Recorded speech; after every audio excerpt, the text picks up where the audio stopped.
everyone, this is Lomi, and today I'm going to do a face-up for Kit, who's been a work in progress for a long time now. I was originally going to do both faceplates at once, but I got a handful of messages from people with questions specifically about working with sleeping faces, so I'll be saving that one for another day. I purchased the faceplate separately secondhand, and the open-eyed faceplate is a little more pink than the sleeping plate, but after experimenting with them on the head backs, I didn't see enough of a noticeable difference with the heads on the doll to justify trying to do any kind of color match. The pinks and peaches in the face-ups help them both suit the body fine, so I'll just do a face-up as normal. The weather's been nice and I have lots of cans of sealant I'm trying to use up, so I sealed the doll thoroughly with Mr. Super Clear and then started the face up with line work. I'm using my brown Arteza gouache for lashes and brows, the eyelid creases, and the corners of the mouth.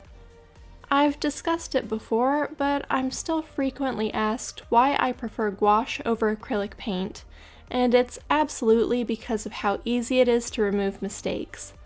Gouache offers the same color intensity and opacity as acrylic, but it's completely water-soluble, so if something doesn't work out just exactly right, I can use a wet paintbrush to remove it. I usually wipe the spot dry with a paper towel, and then it's immediately ready for me to try again. No need to scrub anything off or reseal any parts of the doll. I thin all my paints with Flow Aid, which reduces the surface tension and helps me get super fine lines for the tiny hairs. I use a handful of favorite brushes in all my face-ups, which includes my Winstonia Berry Wine nail art brushes for the tiny hairs, but I have my preferred brushes listed out with more detail in my face-up supply master list, which is linked in the video description.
So for Kit, I really wanted her to have a soft and natural face-up, with more emphasis on golden and peach tones than pinks. I used some medium browns to start her brows and blush around her eyes with a terracotta color. I usually powder my chalk pastels by scraping them across a craft knife over a ceramic palette. And then I tend to reuse a lot of the same colors in face-ups, so I just leave them there along with the gouache colors I use the most. If I need to clean out any powders, I use a damp cotton ball to clean out each section as needed to make room for new colors. I tend to prefer more dry and powdery pastels because I find I'm pretty heavy-handed, so I like the slower color build. I apply the same terracotta color to her lips as what I used around her eyes, but then I blend some bright pink right into it. That helps create the more peachy color I'm going for, which will be built up until it's a tiny bit more on the pink side as the face-up progresses. At this point, I'm only on the first layer of blushing, with just the paint sealed. I add a generous amount of my lightest pink pastel to her cheeks, use that warm terracotta color to begin shading her face, and blend a generous amount of lilac purple into the corners of her eyes.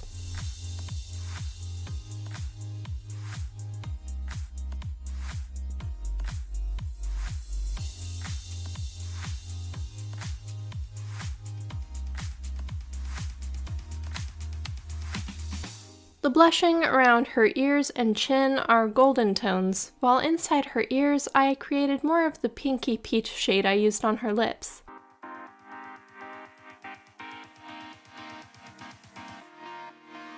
After the ears and chin are blushed, I seal my progress with a layer of Mr. Super Clear and move on to the second layer of pastel.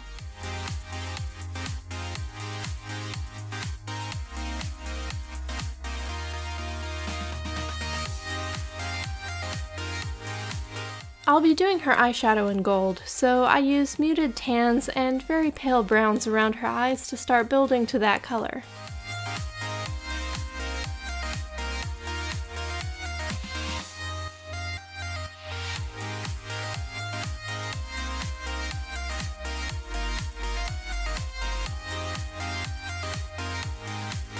I've been using this chisel blender for lips for a long time, and as time goes on, I feel like I need a different lip brush that's a bit smaller.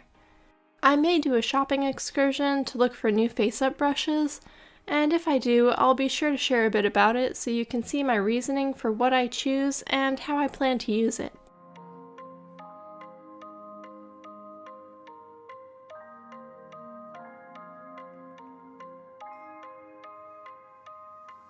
I add some tans and darker browns to her eyebrows.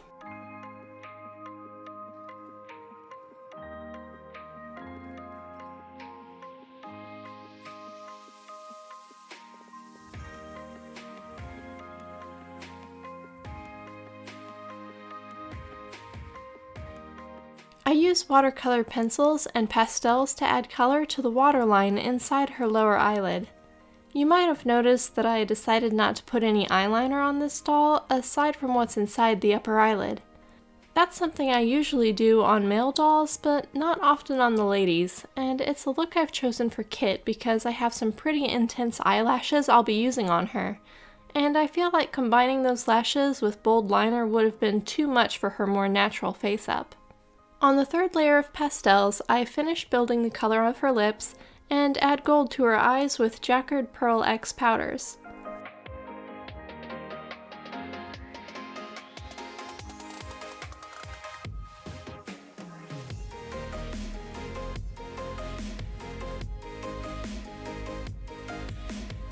I seal the third layer, then paint on lip lines with white gouache.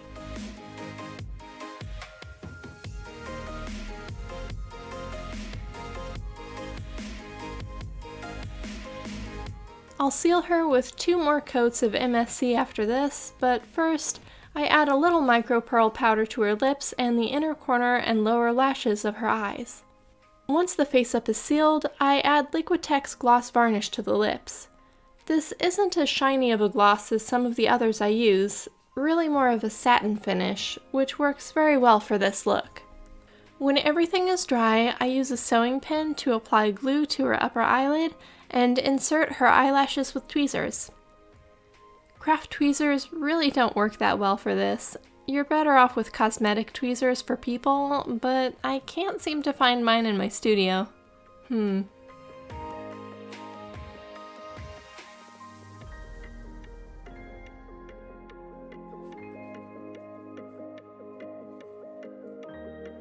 I give the glue several hours to dry, and then try on a pair of temporary eyes my daughter Evie helped me make. Even though it's a very soft face-up, I think she turned out pretty, and I've already been enjoying taking photos of this doll now that she can finally be put together. I'll share her final look in another video soon. That's all for today though. Thanks for watching. Bye.